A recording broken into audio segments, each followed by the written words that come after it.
أعوذ بالله من الشيطان الرجيم بسم الله الرحمن الرحيم ربنا وابعث فيهم رسولا منهم يتلو عليهم آياتك ويعلمهم الكتاب والحكمة ويزكيهم إنك أنت العزيز الحكيم. دین الله رب عزت دویم مقصد ذکر کړي. مکه ابراهیم علیه السلام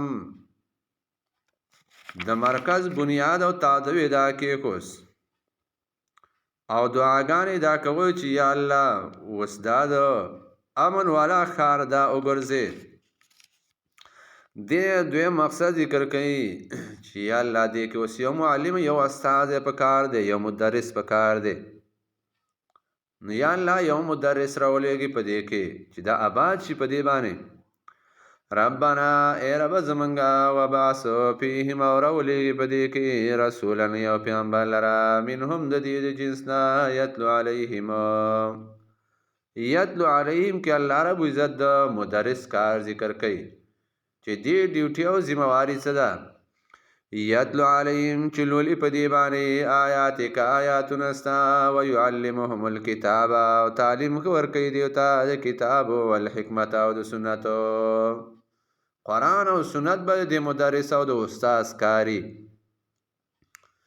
ویزکیهم او پاکی به دی لرا دا پاک اول سری مفسرین ذکر کوي د اخلاق رذیلونه دارنګ باطل عقاید دی شرکی او کفری عقاید دی دا غینه به تزکیه کوي دا غینه پاکی دارنګ بد اخلاق دی ناکار خلق بد خلق اخلاق دی نو دیم اصلاح به کوي مدرس او استاد. ويزكي ما پاکی بدی لرا انک انت یا اللہ تو العزیز زور ور ذاتی الحکیم و حکمت والائی. ومن يرغب او مخناڑی عن ملت ابراہیم د دین ابراہیم علیہ السلام نا الا من سفیہ نفسه مگر آڅو کو چې قمقل کړي ویزان خپلو. ولقد استفینا یقین غوره کړو منګه غلرا په دنیا کې و انه یقین دا به په الاخرت په اخرت کې لمن الصالحین خامخا د نیکانو. اذ قال له کله چې ویل دتا رب دې اسلم تابعدار شه قال نو ویل د اسلمت تابعداري مې کړې ده لرب العالمین د رب د مخلوقات لپاره. دې الله عزت درې مقصد ذکر کړي. ابراهیم علیه السلام خپل زامنو ته وصیت کوي ووصى بها ابراهیم وصیت کړو په دې کلمې د توحید باندې ابراهیم علیه السلام باندې خپل زامنو ته و یعقوب علیه السلام یا بنی ای زامنو زما ان الله یقین الله اصطفى لكم الدین یقین الله غوړه کړی تاسو لرا دین فلا تموتن نو پس ممړی تاسو الا وانتم مسلمون مگر په داسې حال کې چې وي تاسو مسلمانانو. سوال دا راځي چې مرګ خو د انسان په اختیار کې نه دی بس داسې حالات کې دي ته ایمان راځي دا مسلمان نو څنګه تعالی فرمایي فلا تموتن پس ممړی تاسو الا وانتم مسلمون مگر په داسې حال کې چې وي تاسو مسلمانان.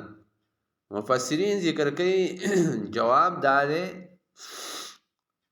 چې تاسو په دې اسلام باندې او د ایمان باندې برقرار پاتې شئ او مداومت او همیشواله وکړئ په دې باندې کو تاسو ته مرګ راځي نو مرګ به په اسلام کې راځي.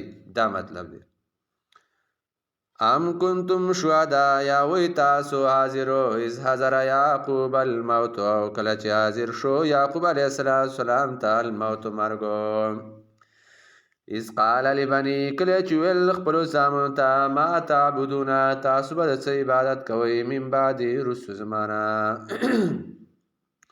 ابراهیم علیه السلام د خپلو بچو نه امتحان علی قالو نو ویل دی نعبدو الهک منگا عبادت کو د اله استا و اله آبائک او د اله د مددگار د پلارانو ستا چې ابراهیم علیه السلام دی و اسماعیل او اسماعیل السلام و اسحاق او اسحاق علیه السلام اله واحد د یو اله د یو مددگار دا اله واحده د دې لپاره وړي چا به دا وهم کاو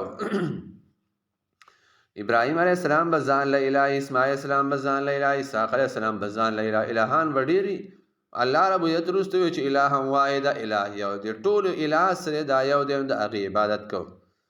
ونحنو له، او یا الله موږ خاص تا لره مسلمونه غاړه ایښودونکي یو.